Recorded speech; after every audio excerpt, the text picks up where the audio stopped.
he be able to do this, right? Is that the most of the conversation? Yeah.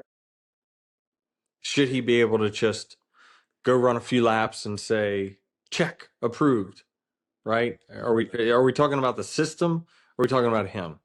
Because I think this is kind of two different things.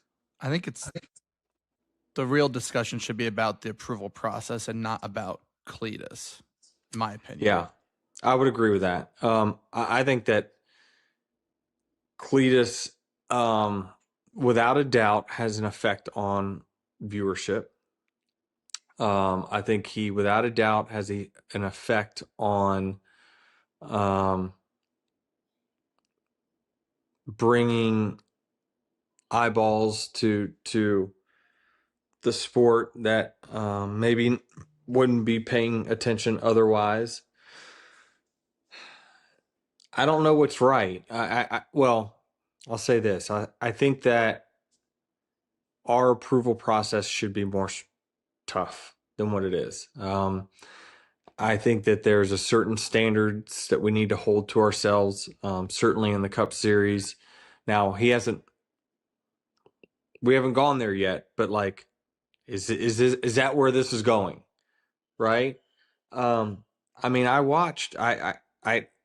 Cletus has been ultimately one of the most humble people. When I hear, him do his serious interviews, like with Dale Jr. and whatnot, like, he is very humble when it comes to these opportunities that he's getting. But I watched him in that truck race at Daytona, and I truthfully, he was out of control for all 12 of the laps before he wrecked. You could just see, I could see it. I know the sport. I know what's in control and out of control. And I was like, oh man, this is not going to end well. And, should guys that are running full time for points, for championships, could be potentially, affected if he ends up spinning to the right and wiping out half the field versus going to the left and only wiping himself out. Like, I just don't know whether we certainly got to hold ourselves to a high standard or higher standard. I think the approval process in NASCAR probably needs some work. It needs to be more stringent. I think if you made the approval process more stringent, people would hire more off of talent than they would dollars, because sometimes you can't just buy your way into the ride. So then what are the people going to do? They're like, well, I don't have anyone to buy this ride. Well, let me figure out who can actually go run the best in it. You know what I mean? So it forced the car owners to make those decisions. Now, it would be tough on the car owners because then they don't have anyone to support their business. So this is a very, very tough, slippery slope that we're in. But I really caution NASCAR on letting this get too far. Like, I'm telling you, an Xfinity car at Rockingham, he's going to run Xfinity at Rockingham, right? Mm-hmm. I don't know. I don't see how.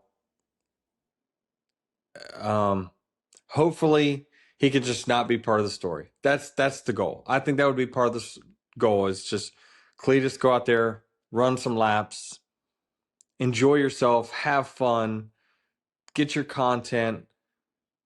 He's good. He's a great guy. That is the deep end.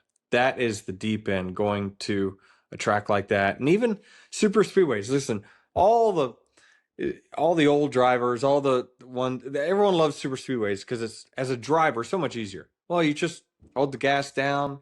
You don't have to use the brake.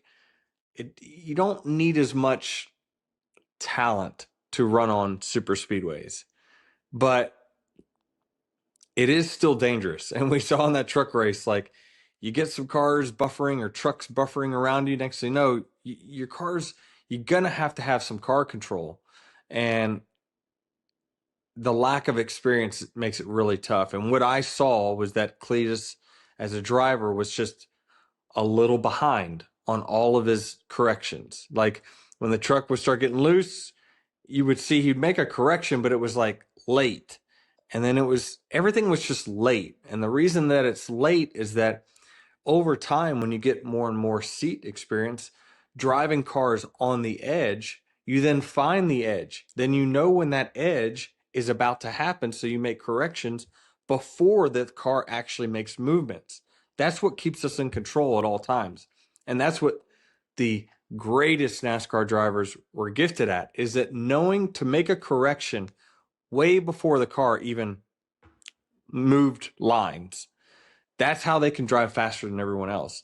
And you see like amateurs out on the street, right? A lot of wrecks that happen on the street is that someone will veer off the side of the road, and you see the dash camera. They'll be lazy this way. They're late. They're just behind. They don't know how to correct it to get it back in line because they're reacting to their vehicle moving versus predicting what's going to happen next. And that's what the great race car drivers do. And what Cletus is up against is being one of those guys not understanding what the car is about to do in certain situations. So he's always behind on his inputs. But that will get better with time. The more track time he gets, the more races he gets to run, the better he will be at that. And I think that he's gotten better. From the first race he ran, I think last year, to even, the ARCA race that I saw at Daytona this year, he was better. He was no doubt better. So I think he needs to just keep on his path, get you some more, short track experience, intermediate experience at some lower levels. And then I think that we won't have this discussion about whether he should or shouldn't be part of NASCAR's top 3 series. That's my concern. Is right now it's a 3 race deal, 1 this year and 2 races next year. You